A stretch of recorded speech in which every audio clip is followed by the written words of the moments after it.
Texas Tech hands out $5.1 million in NIL to one recruit. Notre Dame gets its wide receiver target.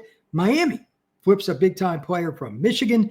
And we've got Power 4 commitments galore. And even the Army Cadets. They're doing pretty well, too.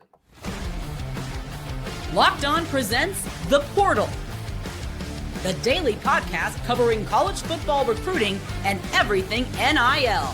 Part of the Locked On Podcast Network. Your team every day. Welcome back into the Portal Podcast, where you get your daily recruiting, NIL, and transfer portal scoop. I'm your host, Brian Smith, longtime college football writer and recruiting analyst. Thank you for making the Portal Podcast your first listen each and every day here on the Locked On Podcast Network. Today's show is brought to you by Game Time.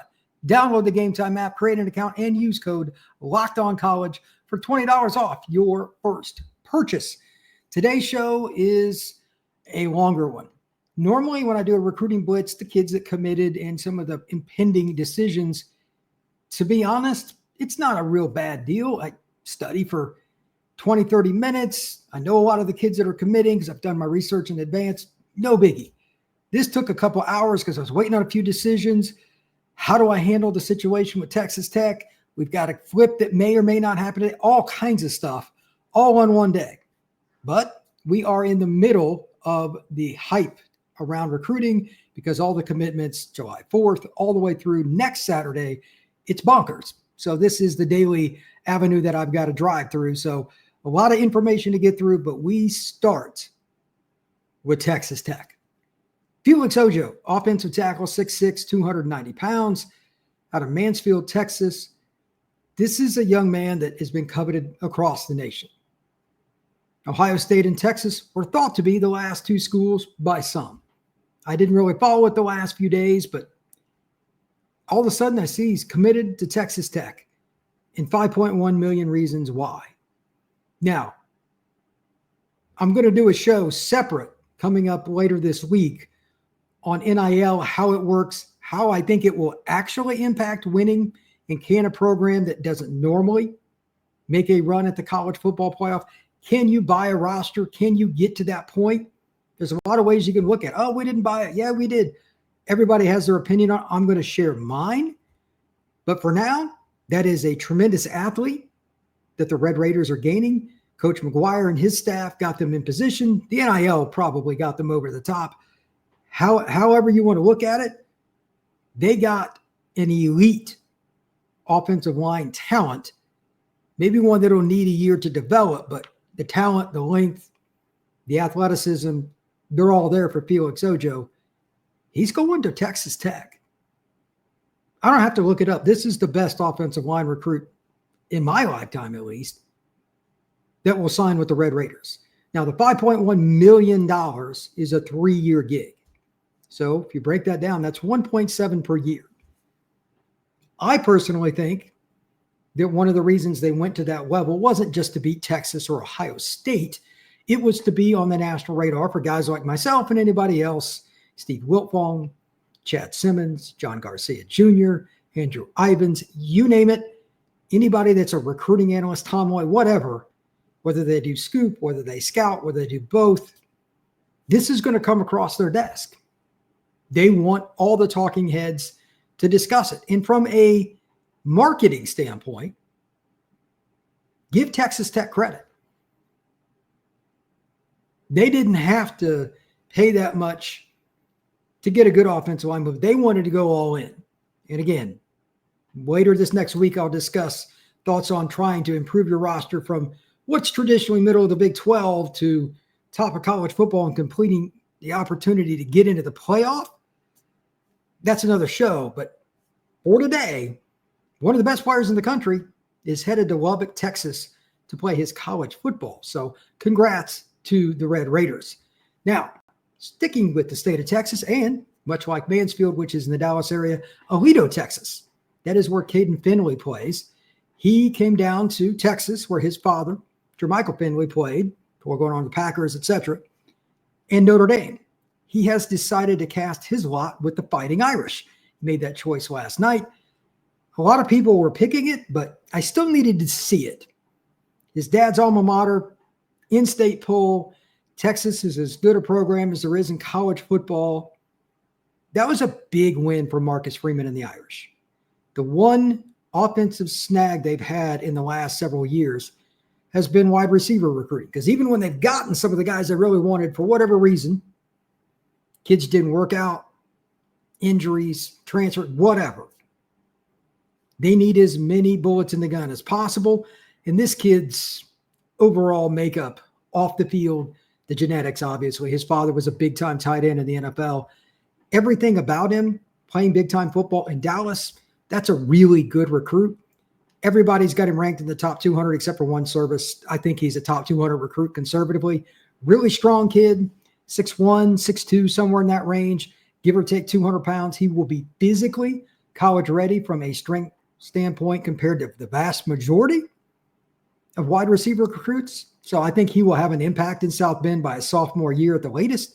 Good pickup for the Irish, and they're not done today or tomorrow or any other day. Like they're starting to get recruits that I didn't expect them to get consistently now. They've got a couple other guys, Devin Fitzgerald and Braden Robinson, the latter, another Dallas area kid.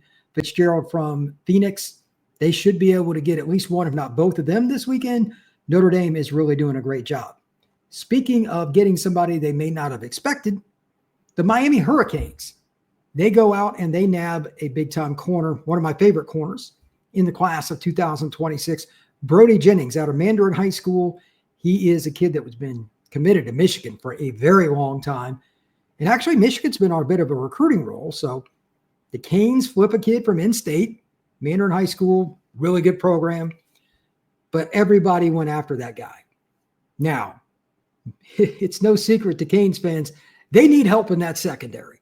Now, we're out the way to hear for Jennings, but this is one of the best DB classes in the country. It's one of the best DB classes in recent memory for Miami.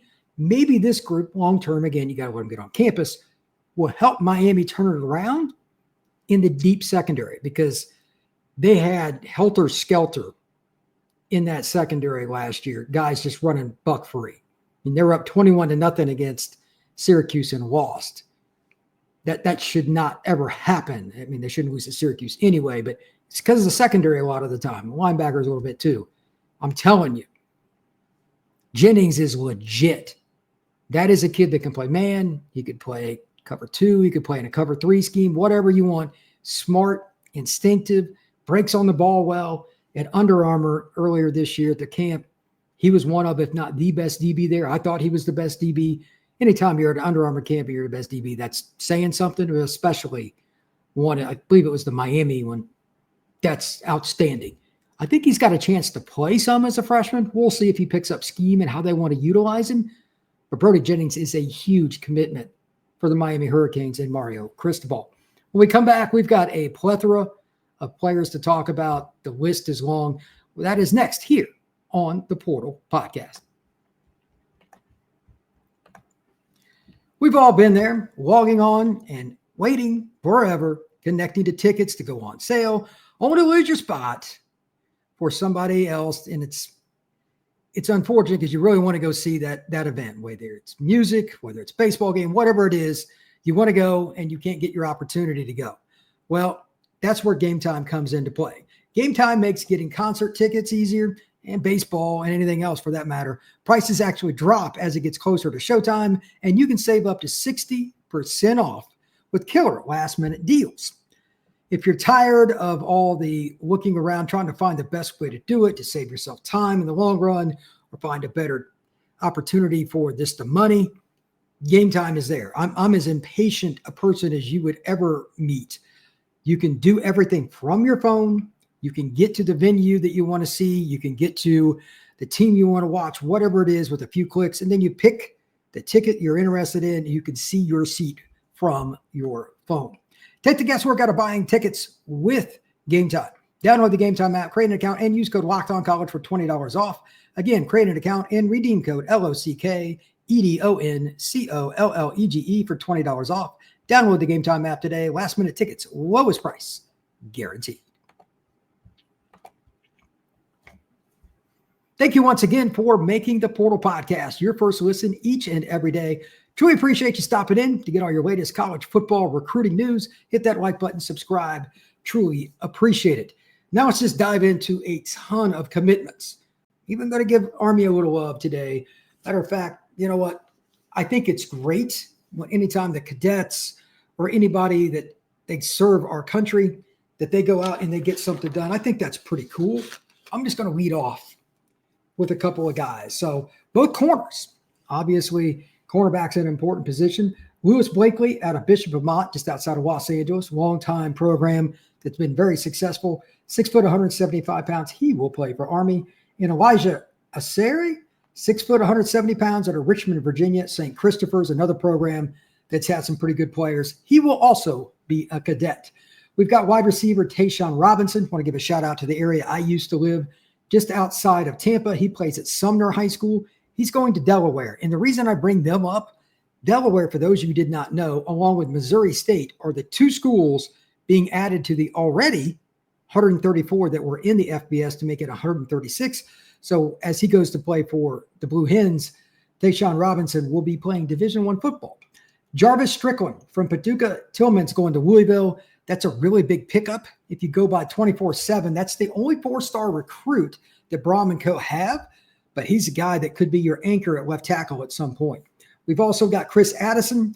He is from Franklin Parish in northern Louisiana. Michigan State, a kid from northern Louisiana. That just shows you overall how wild recruiting can be at any one time. His finalists, like Florida State was involved, UCLA was involved, Tulane, which makes sense, but just truly a national overview. When I was growing up, very few kids from Louisiana ventured very far from home. There were occasional, Notre Dame or USC or somebody might get one, but it's pretty rare. Michigan State, that's an impressive get for Jonathan Smith and his staff. All right. Again, this is a long list. So let's just go down it. There is, for the record, no real order here. These are all P4s, and we'll just kind of go away and just see what happens here. We've got Braden Fogel. He's from Mansfield, Ohio, goes to Lexington. Georgia goes up to Big Ten country to get a tight end. This is a kid that could be an H-back. Michigan kind of, as I think they've been about as good with this as anybody. I wouldn't be surprised if Michigan made a run at him or if they did early on. This is a kid that could also be your fullback, play in the slot, etc. I really like him a lot. He's not massive. He's a good athlete. He can move in space. There's a lot of different things you can do with him. And again, he is going to play for the Georgia Bulldogs. Bryson Cooley, 6'6", 315 pounds out of West Jones High School in Mississippi. He's taken his talents to Baton Rouge to play for LSU. We've got a flip. Jameer Perez, another kid from Ohio, at a famous Cleveland Glenville, was committed to the Gators, made his first visit down to Gainesville, committed. I knew that was dangerous before he visited Ohio State, and sure enough, the 6'4", and I'm not misquoting this, 360-pounder has now flipped his commitment to the home state Buckeyes. Their rival, Michigan, gets a really good player. I think he's underrated. Travis Johnson. I'm going to go ahead and predict now that's going to be a guy that makes a run at playing the NFL. I don't say that lightly. Out of Oscar Smith High School in Chesapeake, Virginia. He's got the goods. He's at least 6'3". He can run. He's very adept at setting up DBs, making them miss. Michigan doesn't get a lot of receivers like this running that kind of offense. You think adding Bryce Underwood last year might have helped? That's probably true, but Michigan wins out over Penn State and a host of other programs. I think this kid can play, maybe even start by his sophomore year. Really, really like Travis Johnson. Chris Carbon, 6'4", 240 pounds, out of Hillgrove High School just outside Atlanta. He has picked Georgia Tech. He's a defensive end. We've got defensive lineman Nolan Wilson, one of my favorite kids to talk to in this class, 250 pounds out of Picayune, Mississippi. He's going to Alabama. That's a young man that could play inside, may play a little bit of strong side end, but he's really good. We got Darrell Rivers, 6'5", 270 pounds, just outside Atlanta. Again, out of McEachern. He's going up to play for the Vols and Rockies up. Wide receiver Xavier McDonald. This one, it just blew my mind. I talked a little bit at the beginning of the show about NIL. I'd love to get the details with Xavier McDonald. He's going to Sacramento State, national recruit, LSU, Ole Miss, you name it, a whole bunch of offers. He's going to Sacramento State, and he's from Morton, Mississippi. You talk about culture shock. That is going to be a very big one. Kentrell White, tight end / wide receiver, 6'4", 210 pounds, out of Midtown High School in Atlanta, Georgia. He's going to Auburn. I didn't know much about this kid until a couple of weeks ago, but he can play. That's a really nice pickup for Hugh Freeze and that staff. We got John Turntime. They missed out on Felix Ojo, but Texas gets Turntime, the other big-time tackle in that area. He's another Greater Dallas kid playing at North Crowley, 6'4", 285 pounds. Again, national recruit, could play for anybody. Good pickup for the Texas Longhorns. We got safety Isaiah Washington, 6'2", 170 pounds, out of Haynesville, Louisiana, staying home for the Bayou Bengals. He's a safety.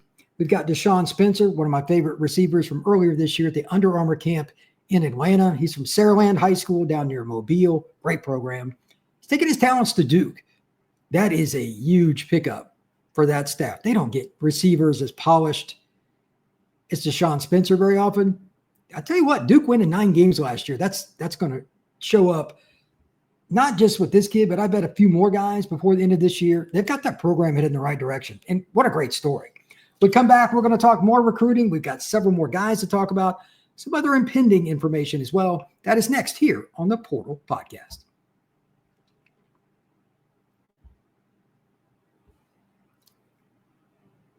All right, let's get back into the commitments. We got a long list of players here today, but Sorrell Howard, 6'2", 225 pounds, out of Inglewood, California. That's where the old gym used to be for the Lakers. Defensive end. He's going to take his talents up north to Stanford. That program is in rebuild mode. Getting kids from LA is going to be important for whoever ends up being the quote-unquote long-term coach of the Cardinal. Defensive tackle Taya Malou, 6'4", 280 pounds, out of Tacoma, Washington, plays at Wright High School. He's staying home as well. He's going to play for the Washington Huskies. Offensive tackle Jarvis Strickland, 6'6", 295 pounds. That's a young man I talked about earlier going to Louisville. I want to bring him up again because we're getting down to the point where we just talked about Felix Ojo getting a bunch of money. I don't know what the total is for Louisville to get this kid, but again, by 24/7, take whatever scouting service you want. That's their first 4-star. They've got a lot of NIL at Louisville. But how much did they spend to get him? Did they have to break the bank? He had quite a few offers. That's a kid I need to look into more. Probably the best prospect in the state of Kentucky. And again, as I've said a million times on this show, linemen come at a premium. The schools that don't get good linemen consistently, no shot to make a deep run into the college football playoff. Darian Jones, Omaha North High School, going to Iowa. Now, that shouldn't shock anybody. The states border each other, no big deal. But he's a corner that's a little bit underrated, and he's got some length, 6'1", 170 pounds. Iowa at one point, I don't know what it is now, had more DBs in the National Football League than the Alabama Crimson Tide during Saban's tenure. Nobody consistently does a good job from start to finish with defensive backs than the Iowa Hawkeyes. That staff, I don't know what the elixir is in Iowa City, but you got to give them credit. They are fantastic at it. We also have Tank King. This is a really big commitment for A&M. They just keep adding really good commits. The Aggies get Tank, and he's a kid that I think might play that overhang position maybe early on, eventually work his way to being the middle linebacker or at least the weak side linebacker. But he's an attack downhill guy at a Port Arthur Memorial tradition-rich program that I think will play pretty early, and he's going to be perfect for special teams. Elko's crew gets another really good in-state prospect. And we also have, this shows you how much depth there is on today's show because my whole page was filled and another page. Ethan Booby Feaster, a player that was formerly class of 2027, reclassed to 2026, wide receiver, about 6'1", 185, 190 pounds. He's taking his talents to the University of Southern California. He's from DeSoto, Texas, which is on the south edge of Dallas. I've known about him since he was in 8th grade, and I saw him at a 7-on-7 game, and I'm like, he's playing up a year right now, but he should be playing up with the varsity. He's already better by a mile than all these kids. It's not shocking. A&M, Texas, LSU, you name it, everybody came after him, but he's going to go to USC. Ethan Booby Feaster adds on to a great class for the Trojans. Now, before we end, a couple of notes. There are more decisions today. Devin Fitzgerald expected to pick Notre Dame, but again, you got to see how that comes out. He's from Brophy Prep down in the Phoenix area. We've got a few other kids. Calvin Russell, like the hardest kid in this class by a mile to figure out where he's going. Wide receiver, 6'5", 185 pounds. He's out of Northwestern High School in Miami, Florida. Wants to play hoops, and I'm guessing that's why Miami is no longer in the mix. The Canes were after him really hard for a long time, but Calvin wants to play both sports. I don't know how that really manifests itself at the next level, but I've heard that some people aren't so high on that. I'll just leave it at that are head coaches at different schools, and I get it. That being stated, Michigan, Syracuse, Florida State, and Oregon are the schools still remaining. Just recently, LSU and Miami were thought to be in that group. I don't know. I've heard different things about packages for NIL for Calvin to go to Syracuse, etc. But until he announces, first things first, I'm not making any predictions. And second, and more important, I've stated it before on this show, Locked on Canes, everywhere else, where Calvin Russell goes doesn't matter to me right now. I care what he does on signing day.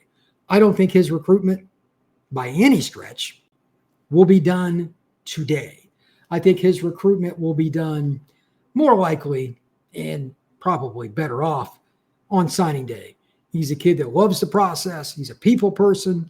He loves getting out and traveling. So if his recruitment isn't quote unquote completely done today, it wouldn't shock me, and I'm okay with it. Great kid, and I hope he enjoys his college experience wherever it may be. Now, last point. Again, we have several commitments today, etc. I've had a few people ask, and I've been in discussions. These recruitments, most of them are done. We're in the dead period. The visits are pretty much done. We still got Derek Cooper. We don't know exactly when he's going to announce.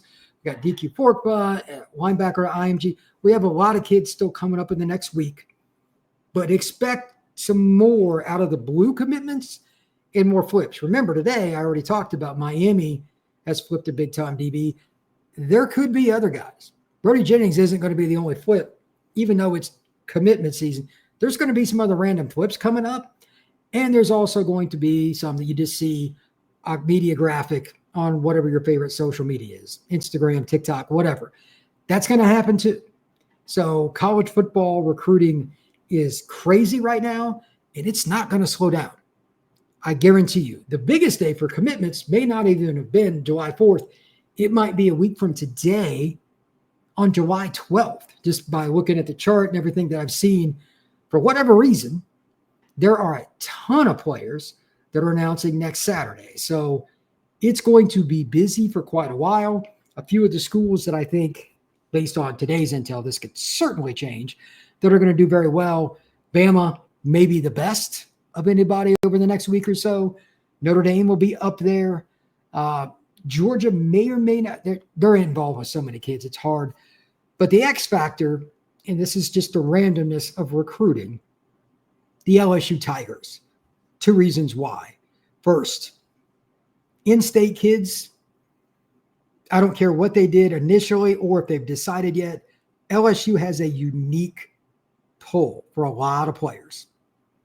Do not be surprised if LSU gets a flip sometime before the end of this month, even in the next week. And do not be surprised if they add one or two more players in general. That is one of the hardest programs to follow. In addition to that, speaking of hard, Oregon, just kind of like with the situation with Calvin Russell, like it wouldn't shock me if they got Calvin tonight, but that's another story to itself. And to add on to that, Florida's still in on some guys. Miami is, like Florida State. There is a lot of decisions still to be made in the next week. So the recruiting rankings, especially that top 10, USC, Notre Dame, Georgia, Ohio State, LSU, Texas A&M, there's some schools kind of at the front, but just one or two decisions, and somebody like Miami can really move up. Like Brody just made a decision that's going to help Miami move up. Florida State's in on a few guys if they could surprise. Florida has a chance to move into the top 10. So the recruiting rankings are most definitely going to flip around here pretty soon too. There's a lot of stuff going on in college football. Thank you once again for making the Portal Podcast, your first listen each and every day. Truly appreciate you stopping in to get all your latest recruiting intel, transfer portal, NIL, and just overall roster management. Because right now, we're close to the college football season, but the future of each team is being solidified through recruiting. Appreciate that. Hit that like button, notification bell, subscribe, share this podcast, and comment down below. Leave us a 5-star review on Apple and anywhere else you download. This has been the Portal Podcast.